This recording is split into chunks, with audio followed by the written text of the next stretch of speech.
vous y êtes. Matthieu au chapitre 13, à partir du verset 1er. Donc je fais la lecture.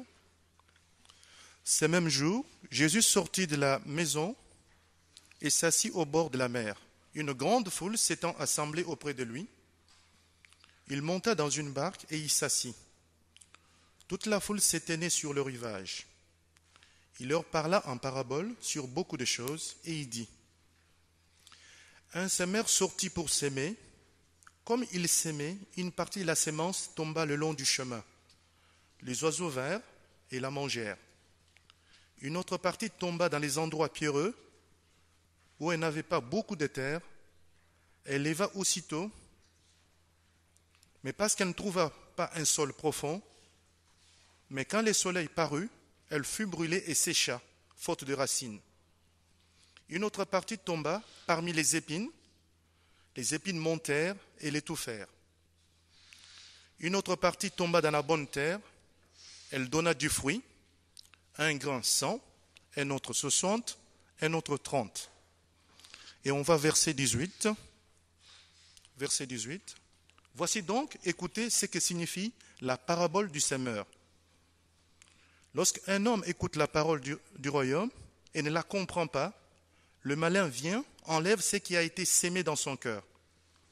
C'est cet homme et c'est lui qui a reçu la sémence le long du chemin. Celui qui a reçu la sémence dans les endroits pierreux, c'est celui qui entend la parole et la reçoit aussitôt avec joie. Mais il n'a pas des racines en lui-même, il manque de persistance, et dès que survient une tribulation ou une persécution à cause de la parole, il y trouve une occasion de chute.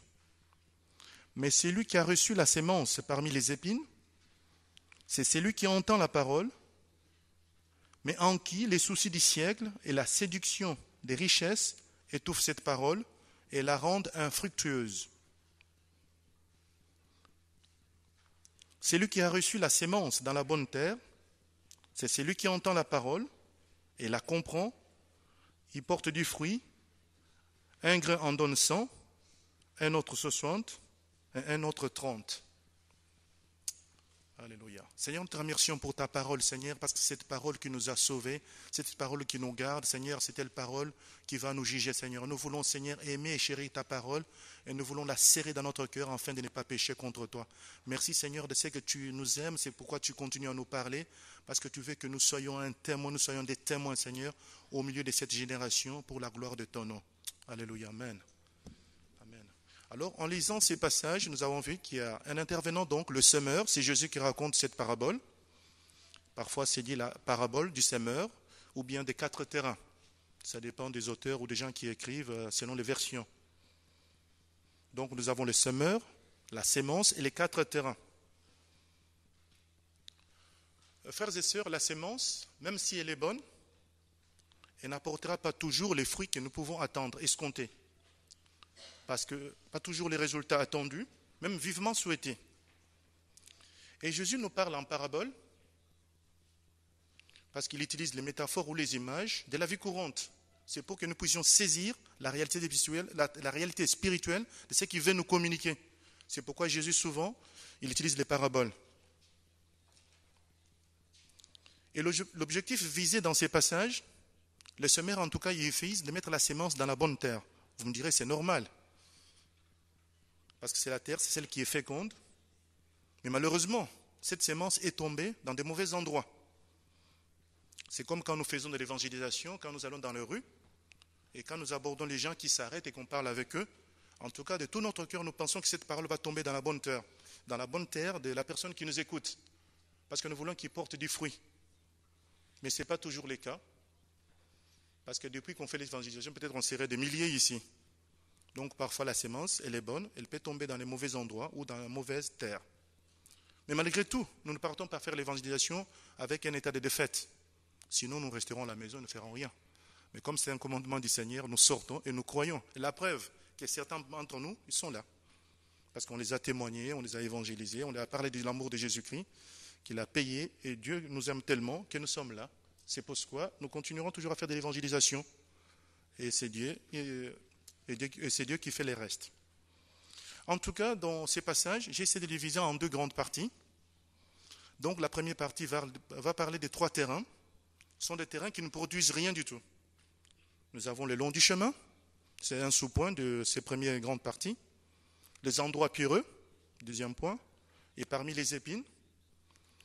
Et le deuxième grand point, la bonne terre, c'est la terre qui est féconde, qui est fertile. Alors le premier grand point, donc les terrains qui ne produisent rien. Nous allons voir pourquoi. Déjà le long du chemin. Le long du chemin, moi pendant longtemps j'ai cru qu'il y avait la parcelle, supposons que les rangées qui sont à droite et qu'il y a une grande route, je croyais que c'était ça le chemin.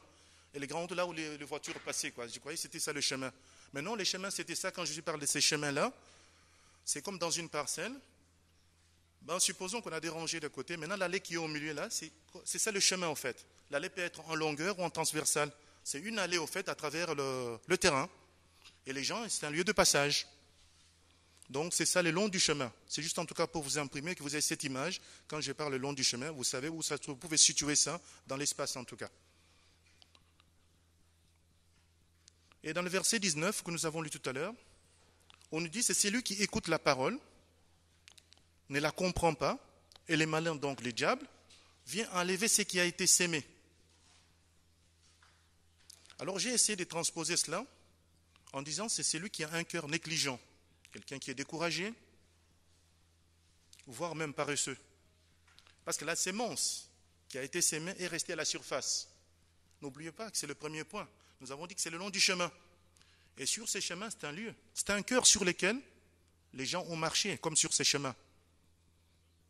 Et le cœur, donc, sur cette route, sur ces chemins, il est devenu endurci, même imperméable à la sémence.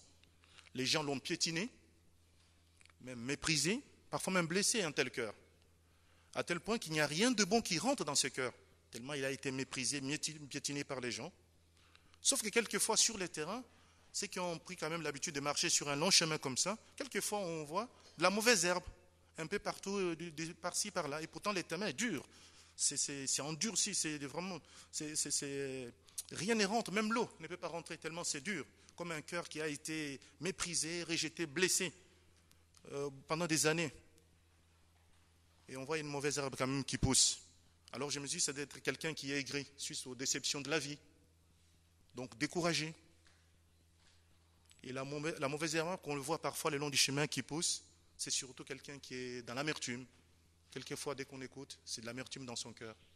Parce que la personne a été blessée, méprisée, rejetée, tout ça.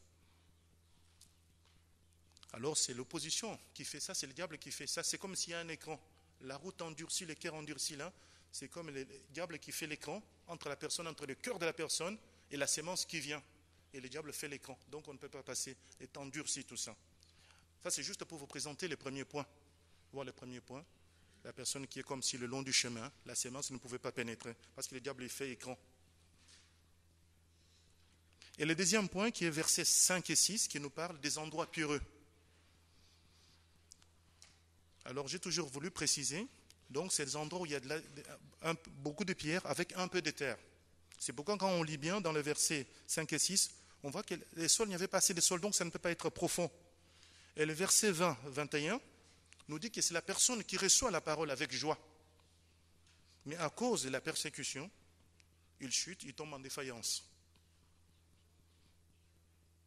Alors pour que ce soit d'actuel, pour que nous puissions comprendre cela, alors je me suis dit c'est un cœur partagé. Quelqu'un qui est indéterminé, qui est indécis, irrésolu. Et c'est lui qui ne plonge pas ses regards, qui ne médite pas cette parole, comme la parole nous le recommande jour et nuit. Donc la parole de Christ. Il n'y a aucune conviction dans son cœur, dans cette parole de Dieu. Mais dès qu'il est bousculé un peu, ou rejeté un peu soit par sa famille, ça peut être les amis, parfois même au travail. On dit c'est quelqu'un qui chute, il retombe. Et pourtant, Jésus nous a pas promis qu'on aura la paix sur la terre, mais nous a promis la paix dans notre cœur, parce que nous avons l'esprit. Il y a la parole même de Dieu qui dit, celui qui est en nous est plus fort qui est dans le monde. Donc le Seigneur savait que nous allons affronter des difficultés dans le monde. Donc ça veut dire quand ça arrivera, n'ayons pas cette cœur, parce que Dieu a mis la paix dans notre cœur. Il ne faut pas que ce soit des éléments extérieurs qui nous troublent Non, nous avons l'Esprit de Dieu en nous. N'oublions jamais que le Seigneur a promis la paix intérieure dans notre cœur. Et la Bible dit ceci, que le monde, donc la mentalité des gens qui vivent dans le monde, il aime ce qui est à lui. Sa mentalité, sa façon de vivre. Sa façon de vivre, c'est la haine, la débauche, c'est normal, c'est une vie normale pour les gens qui sont dans le monde, cette mentalité-là. L'orgueil, la rébellion contre Dieu. La liste est longue. Tout un cortège de mondanité. Et les Écritures disent même que celui qui est ami du monde est ennemi de Dieu. C'est évident parce que nous le constatons, nous les chrétiens, qu'on ne peut pas être ami du monde, sinon on ne saurait pas où est-ce qu'on serait, si on est chrétien ou pas. On ne peut pas être ami du monde et être en même temps chrétien. C'est là où nous constatons que la parole de Dieu est vraie. C'est pour cela qu'on voit les peuples juifs, souvent, quand Dieu parle, que ce soit au passé, présent ou futur, c'est un acquis, parce que ce que Dieu dit est vrai. Donc on n'a pas à discuter. On sait que c'est Dieu qui a parlé, donc ça va s'accomplir. Donc ayons des hommes et des femmes qui ont cette conviction. Et nous avons l'autre point, j'ai dit parmi les épines, où la sémence a été sémée parmi les épines. Dans le verset 22, on dit c'est celui qui reçoit la parole de Dieu, mais les soucis du moment ou du siècle et la séduction des richesses la rendent infructueuse. Toujours un peu, parce que c'est bien de lire la parole, mais j'ai toujours voulu que nous puissions nous appliquer cette parole. Alors c'est celui qui a un cœur préoccupé, celui qui est inquiet, soucieux, par beaucoup d'autres choses. Dans le cœur d'un tel homme ou d'une telle femme, Dieu n'est pas la priorité dans sa vie. Parce que s'il s'inquiète des choses du monde, c'est évident que Dieu ne peut pas être priorité dans sa vie. Et pourtant, le Seigneur Jésus déclare dans Matthieu, chapitre 6, verset 33, « D'abord le royaume de Dieu et sa justice, et toute chose nous sera donnée par-dessus tout. » Ça veut dire que nous avons une manière d'inverser souvent des choses. Alors ça veut dire quoi, c'est que Jésus nous parle là? Que si nous mettons la parole de Dieu, nous mettons le royaume de Dieu devant, les restes, c'est comme les miracles, ça doit nous suivre normalement. Mais peut-être parfois on manque assez de confiance, on a cette tendance-là d'inverser les choses. Et pourtant Dieu dit d'abord le royaume de Dieu et sa justice, et tout le reste nous serait pardonné par-dessus tout. Un tel homme qui est inquiet, soucieux, un jour ou l'autre, parce que quand vous êtes inquiet ou soucieux, vous vous occupez des choses du monde, vous allez tomber dans l'idolâtrie. Un jour, vous allez y avoir des idoles. Ce qui arrive souvent. Par exemple, la cupidité, l'amour de l'argent. Alors on dit que c'est lui qui a de l'amour de l'argent, bien sûr. Ça paraît une petite faille, mais il y a tellement de tourments dedans, on aura des désirs insensés, parfois même pernicieux. C'est arrivé parfois que les gens qui ont beaucoup d'argent, vous voyez, telle personne a 200 voitures de luxe. Il a 200 voitures chez lui, alors on se demande ce qu'il fait avec. Donc peut-être ça le rassure du fait de les avoir. Le fait de passer les matins et de savoir, tiens, j'ai 300 Ferrari devant moi, je ne sais pas, ça les rassure. Vous voyez, on a des désirs comme ça insensés. Donc Dieu nous garde de la cupidité. Je me souviens il y a quelques années de cela, on priait pour un frère, ça arrive au milieu de nous, des gens qui se trouvent dans une situation ou une autre, qui n'ont pas de travail. Alors l'église priait pour lui, c'était régulier en tout cas, presque tous les mardis, on avait des réunions de prière. On a prié pour le faire, ça dure quand même longtemps, je crois autour de 6 mois, voire une année. Donc il fallait de la patience, on a prié, et Dieu a fait grâce. Il a trouvé du travail, il était dans le milieu des taxis parisiens. Il a continué à être reconnaissant en tout cas pendant un moment. Il venait à l'assemblée tant qu'il pouvait. Les mois, les années qui passent, Dieu a béni son travail. Il est devenu artisan, donc à son propre compte. À ce qui est dommage, en devenant son contre-compte, il ne venait plus à l'assemblée. Et quelquefois, je l'ai vu dans Paris, je lui ai dit, tiens, mais on ne te voit plus. Il me dit, non, maintenant, je suis responsable. Oui, ça m'a étonné cette façon de répondre. Maintenant, je reste à la maison. Je travaille du lundi au samedi, donc je m'occupe des enfants les dimanches. Alors, c'est qu'on disait tout à l'heure, un moment, quand on a la cupidité, on devient insensé. Nous oublions souvent l'origine de nos biens. Nous ne dépendons pas totalement de Dieu. Alors, voilà la réaction des réponses que nous pouvons avoir. On a pleuré pour ses frères, on a prié pour lui. Parfois, on s'est dit, tiens, peut-être il aurait pu rester au chômage, au moins il serait attaché à Dieu. Eh oui, oui, au moins, il serait attaché à Dieu. Mais maintenant, en ayant le bien matériel, il s'est éloigné, c'est dommage. Donc, que Dieu nous garde de la cupidité.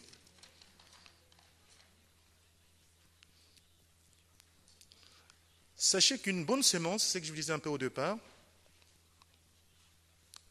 dans un endroit inapproprié ou inadapté, ne portera pas de fruits. Allez dire aux Français de planter une vigne dans le désert. Eh bien, ils vont vous trouver insensé. Ça veut dire que la meilleure sémence, si elle tombe dans un mauvais cœur, donc vous pouvez toujours, devant quelqu'un qui est blasphémateur, rebelle, donc il n'y a pas de changement. Nous avons vu dans le résultat de ces 3 terrains qui montrent l'état des cœurs, que les 3 terrains ne produisent pas les fruits, attendus bien sûr, à cause de quoi? C'est à cause du péché qui prive l'homme des bénédictions vraiment réelles de Dieu dans sa vie.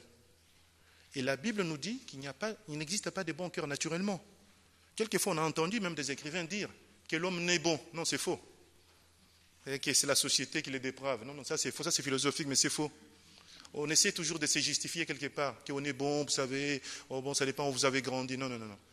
Les péchés, nous le savons dans tout cœur.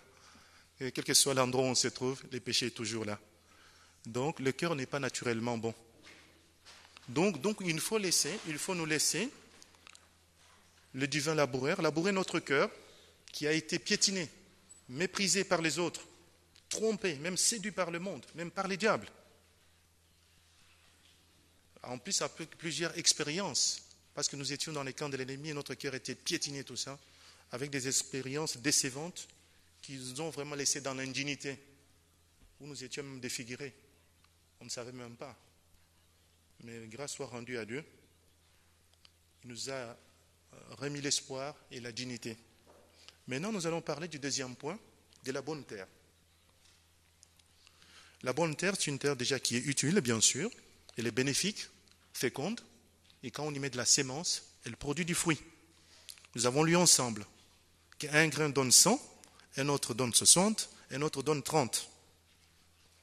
Avec Dieu, c'est toujours la multiplication. Parfois, nous sommes étonnés, nous qui sommes chrétiens, quand Dieu y répond. Heureusement que Dieu donne avec mesure, parce que parfois, on peut se perdre avec la bénédiction, comme le cas de notre frère tout à l'heure. Quand il est béni, mais on ne le voit plus. Oui, Dieu c'est parfois dosé, quoi. C'est comme un enfant de 5 ans, vous lui remettez 1000 euros. Oui, là, vous le perdez, là. Faites ce qu'il ne va pas revenir à la maison. Quelquefois, on se comporte comme ça. Tellement vous lui avez donné des sous, quoi. Donc, Dieu est sage avec nous. Il sait nous donner ce que nous avons vraiment besoin. Donc, il faudrait avoir une démarche. La parole nous encourage à cela, une démarche de sincérité, d'honnête. Mais comment avoir cette démarche? C'est quand cette parole touche, donc cette sémence, nous reconnaissons nos limites, que nous sommes devant Dieu grand, qui a créé toutes choses. Et nous reconnaissons aussi notre ignorance des choses de Dieu. Et quand quelqu'un arrive à ces points-là, c'est que son orgueil, son arrogance a pris un coup. Et oui, il a pris un coup. Vous vous souvenez de l'histoire de Jacob? Il fallait qu'il boite. Même nous aussi, nos expériences, quand nous avons eu l'expérience des conversions, on a monté, on a déposé les armes, on ne peut plus lutter contre Dieu. Nous sommes limités, nous ne pouvons rien, il n'y a que toi. Donc c'est l'expérience de chacun. J'espère que vous êtes convertis, que vous êtes nuls, quoi. Moi, en tout cas, c'était mon cas. Tu as vu, tu ne pouvais rien faire. Donc il fallait qu'il se dépose les armes, que l'orgueil. On a fait quelques études, on croit qu'on est plus grand que Dieu parce qu'on a fait bac plus 6 ou 7. Mais Dieu doit rire. Il doit se dire de ça, il dit, tiens, s'il savait. Donc notre orgueil et notre arrogance en prend vraiment un coup. Ainsi, quand on arrive à ce niveau de reconnaître nos limites et de reconnaître notre ignorance devant les choses de Dieu, alors Dieu peut maintenant briser, quoi. On parlait du terrain, les mottes de terre. Là. Parfois, les gens qui ont été au champ, qui étaient dans des villages, ils savent ce que parfois il y a des mottes de terre dures, on dirait une pierre. Il faudrait que Dieu brise ça. Et en pensant, je me dis, Dieu doit briser l'amertume qui est dans la cœur parce qu'on était aigris par les déceptions, parce que la vie qui nous a laissés presque au bord du chemin, on n'en pouvait même plus. Donc on était peut-être entre les suicides, on ne sait pas. Et Dieu doit enlever les mauvaises herbes, les épines qui étouffaient notre cœur. Enfin, quand on est déjà dans cette démarche de sincérité et d'honnêteté, Dieu va arroser le cœur. Et en arrosant ce cœur, pour que nous puissions porter du fruit. Et le Seigneur Jésus déclare, et quand nous portons beaucoup de fruits, notre Père Céleste est glorifié. C'est dans Jean 15. Et la question que je vais vous poser ce soir, bien sûr, la majorité tout à l'heure, parce que j'ai demandé s'il y avait des visiteurs, peut-être un peu avant, personne n'était visiteur. Tous sont des chrétiens, des enfants de Dieu en tout cas. Si vous ne l'êtes pas encore, je vous encourage à le devenir. Je ne pense pas que vous êtes aigris. Personne parmi nous, je ne pense pas. Bien, vous avez un cœur amer, non. Vous êtes tous des enfants de Dieu. Mais s'il y a une raison, quelle que soit la raison, je vous dirai un peu plus tard. Êtes-vous inconstant, irrésolu dans la vie? Êtes-vous déterminé par rapport aux choses de Dieu? Est-ce que vous êtes un cœur irrésolu, inconstant? Êtes-vous inquiet ou soucieux de la vie? Normalement, quand on a Dieu en nous, on dit que celui qui est en nous est plus fort que dans le monde. Nous devons vivre dans la paix. Donc plutôt parfois, nous qui parfois on peut rencontrer des difficultés, on peut être des consolateurs. Pour les autres qui n'ont pas à peine, parce qu'il leur manque un bonbon, ils pleurent, on peut les consoler. Et nous qui vivons devant parfois des choses très difficiles, parce que Jésus-Christ est en nous, alors nous pouvons vivre sans être aigris, dans la paix. Comme l'apôtre Paul, je me contente dans la disette comme dans l'abondance. Et quand on arrive à ces niveaux-là, c'est que vraiment on fait confiance à Dieu. Et comment éviter ces choses, ces terrains, bien sûr, qui sont mauvais, quand on est aigri, irrésolu, inquiet, inconstant, amer, soucieux? Il faut manifester notre foi en Dieu. C'est aussi simple que ça. Quand on parle des gens de l'amour et de la foi, souvent les gens disent, mais c'est trop simple, c'est pas possible. On dit, oui. L'homme, il veut les choses compliquées, parce qu'on aime toujours les records un peu pour se comparer. Ah, moi, j'ai fait bac plus 10. Non, toi, tu as combien? Moi, je suis à 5. Non, il te reste encore 5 ans. La foi nous met tous au même niveau. Là, il n'y a pas de comparaison, qui est plus grand, qui est plus petit. Quelquefois, ça arrive parmi les disciples. Mais Dieu nous remet au même niveau, la foi d'un enfant.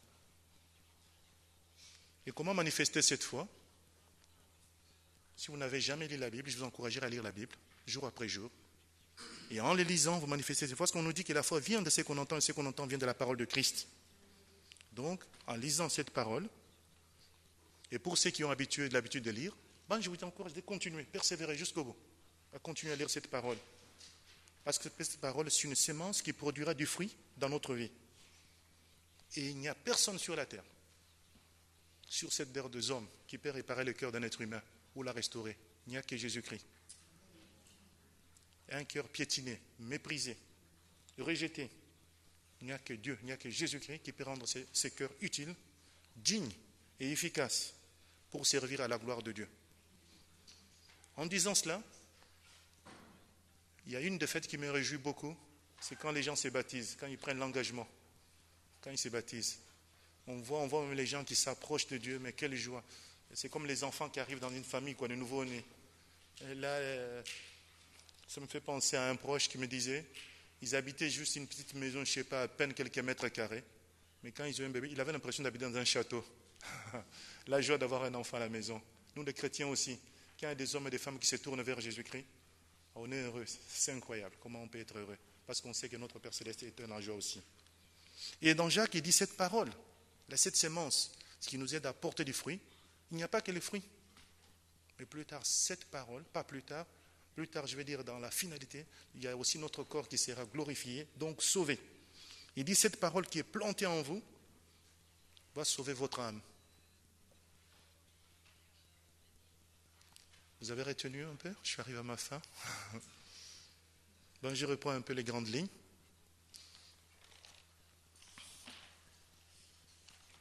Donc je vous ai dit qu'il y avait des grandes parties. Les terrains qui ne produisent pas du fruit, le long du chemin, les endroits pierreux, parmi les épines, et la deuxième grande partie, la bonne terre. Et on a donné les raisons pourquoi ils ne produisent pas du fruit. Parce qu'il y a des terrains qui ont été, les hommes ont méprisé, ont marché dessus. Un cœur négligent, quelqu'un de découragé, bien sûr, on les a piétinés, on a rejeté. Des endroits pierreux, un cœur partagé, indécis, indéterminé. Donc, où la parole ne s'est pas enracinée en lui, Parmi les épines, on a dit un cœur préoccupé, quelqu'un qui est inquiet, soucieux, finalement qui manque de confiance en Dieu. Et quelqu'un de comme ça, il finira par être dominé par les idoles. Et Dieu veut nous épargner de cela. Et la bonne terre, nous avons dit, il n'y a personne sur la terre qui a un bon cœur, sinon il n'y a que Jésus-Christ qui peut réparer ses cœurs, qui peut restaurer l'être humain, afin qu'il devienne digne et élever cet homme au niveau de l'enfant de Dieu. J'ai fini cette exhortation et je vais remercier le Seigneur de vous encourager à lire cette parole. Parce que Jésus, en rentrant dans le peuple d'Israël en Canaan, Dieu lui a dit de lire cette parole jour et nuit. C'est ça le succès. Donc sa référence, la parole. Je veux remercier le Seigneur pour que cette parole demeure, qu'elle soit votre livre de chevet, partout où vous êtes, où vous serez, et votre référence. Et que Dieu vous bénisse. Alléluia. Seigneur, nous te remercions pour ton amour et ta bonté. Nous te remercions pour ta parole, Seigneur. Aide-nous, c'est vrai, Seigneur, à serrer cette parole dans nos cœurs, Seigneur. Parce que, Seigneur, c'est la vie. Tu es la vie, Seigneur. Merci, tu dis même dans ta parole, Seigneur, tu es venu pour donner la vie, Seigneur. Le voleur ne vient que pour détruire, Seigneur. Alors nous ne voulons pas détruire, nous avons choisi les choix de la vie. Nous t'avons choisi, Seigneur, parce que c'est toi qui nous as libérés de nos passions, Seigneur. Nous voulons qu'il te demeure en nous, Seigneur, afin que nous portions du fruit et du fruit qui demeure. Alléluia, afin de glorifier notre Père Céleste. Et que ton nom seul soit béni et glorifié encore en cette soirée. Et tout pour la gloire de ton nom. Amen.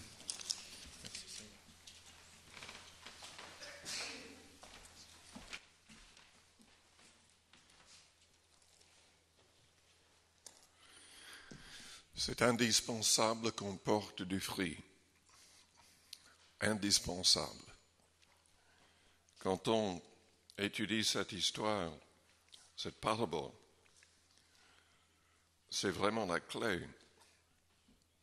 Dans Jean, au chapitre 15, le Seigneur a parlé aussi de l'importance de porter du fruit. Il a dit dans Jean 15, au verset 5, « Je suis le cep, vous êtes les sarments.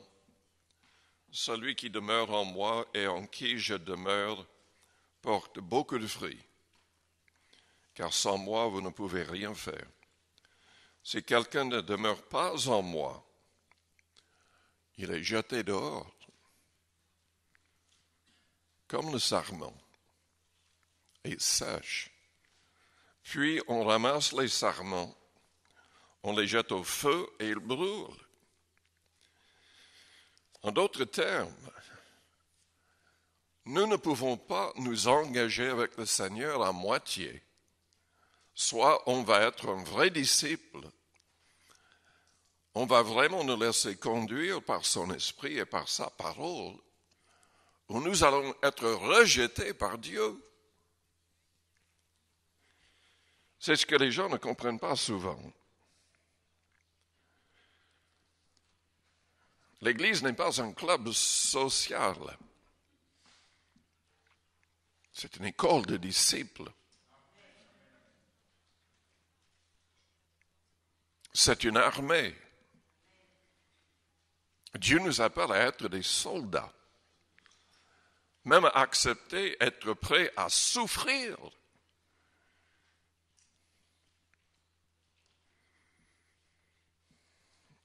Cette histoire, cette parabole, souligne la réalité que nous avons un ennemi terrible qui veut nous damner à tout prix. Et il veut complètement anéantir notre travail d'évangélisation. Car quand la parole est semée, il vient tout de suite enlever. Il veut distraire la personne pour que la personne ne continue pas à réfléchir à ce qu'on a dit.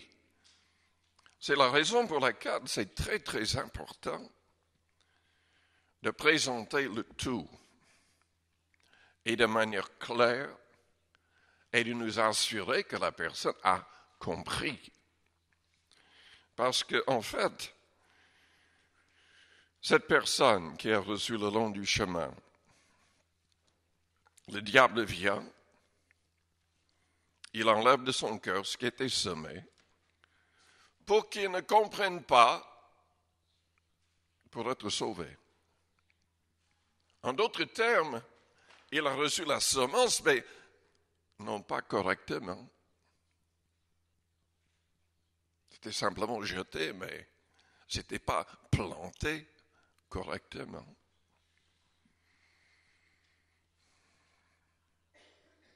Moi, je crois personnellement que si jamais nous avons l'occasion de parler avec quelqu'un, il ne faut pas simplement présenter les 4 versets que souvent on présente dans Romains, le fait qu'on soit pécheur, que Jésus soit mort pour nous, et que nous devons confesser que Jésus est mort et ressuscité pour être sauvé. Ce n'est pas suffisant, ça. La vraie vie des disciples, enfin la vraie vie chrétienne, est une vie de disciples. Nous devons suivre le Christ, être de vrais disciples. Nous devons marcher comme le Christ a marché. Nous devons abandonner tout péché, marcher dans la sainteté, recevoir son esprit et nous laisser conduire et contrôler par son esprit en tout temps, en tout lieu, jusqu'à la fin de notre vie, où nous serons damnés. Il y a plein de gens qui se disent chrétiens, qui ne seront pas sauvés.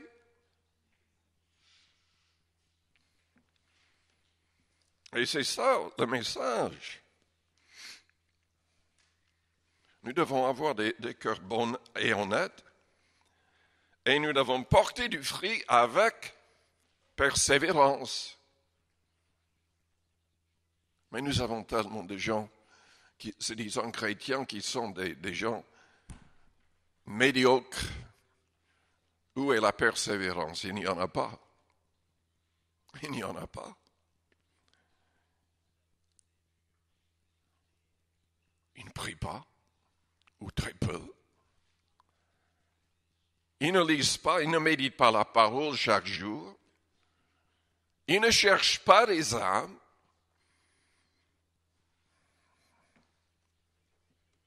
Et ils ne portent pas de fruits.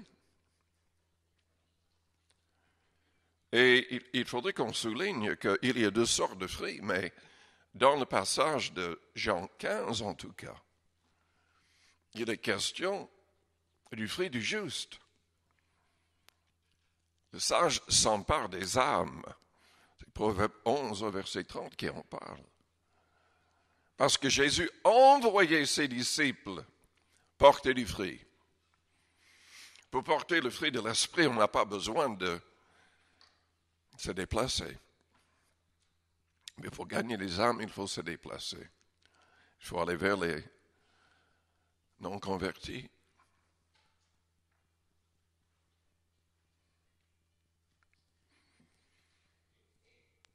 Oui, nous avons un ennemi terrible.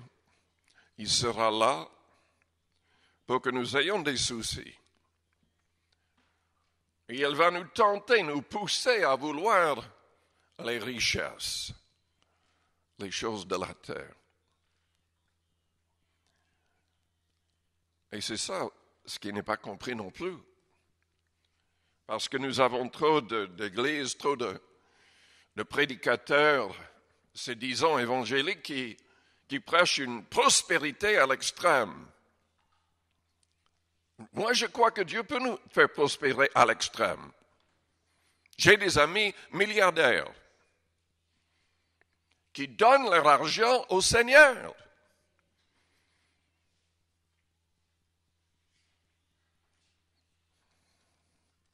C'est ça le piège. Si jamais Dieu vous fait prospérer vraiment, est-ce que vous allez rester fidèle? Ou est-ce que cette prospérité va vous faire tomber? Dans la Bible, Salomon est tombé, et plein d'autres, quand il y avait la prospérité. Parce qu'ils n'ont pas cherché à bénir les autres, ils ont cherché à tout essayer avec leur argent. Le vrai message de l'Évangile, c'est qu'on vit dans le contexte de nos besoins. De nos besoins. Et on donne le reste.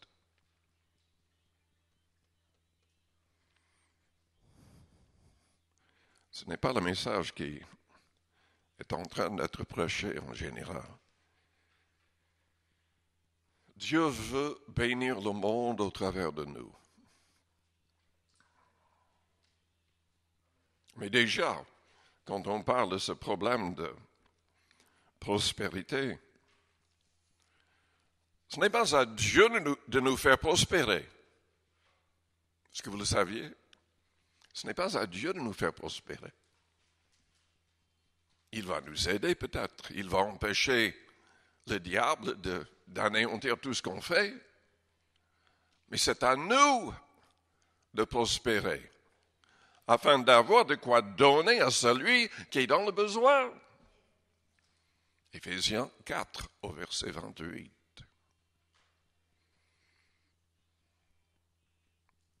Êtes-vous en train de prospérer?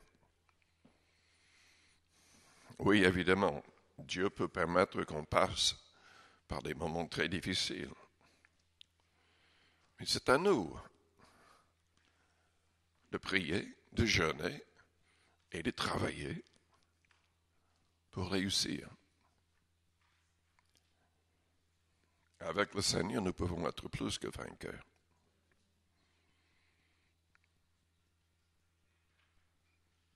Mais si nous n'avons pas la vision du Seigneur, nous n'allons pas porter du fruit.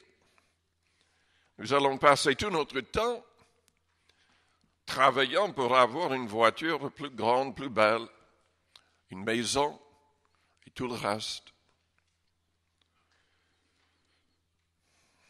Ce qui est tombé parmi les épines, ce sont ceux qui, ayant entendu la parole, s'en vont et la laissent étouffer par les soucis. Déjà, je crois que c'est important de limiter ce qu'on fait dans la vie. Il y a des choses que nous ne devrions pas faire. Je ne suis pas en train de parler de choses mauvaises. Je suis en train de parler de choses qui, des choses neutres, disons. Nous devons, pour porter du fruit, nous devons limiter ce que nous faisons. Nous devons nous laisser guider par le Saint-Esprit pour choisissant ce qui est vraiment agréable au Seigneur, ce qui est parfait aux yeux du Seigneur. Il y a des gens qui passent tout leur temps dans le sport, dans toutes sortes de choses.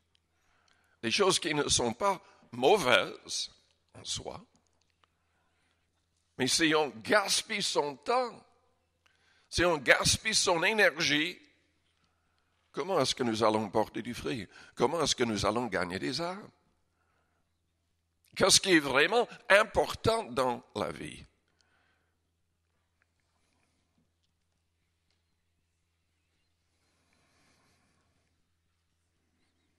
Jésus veut à tout prix que nous puissions être des gagnants d'âme, portant du fruit, qui viennent à maturité.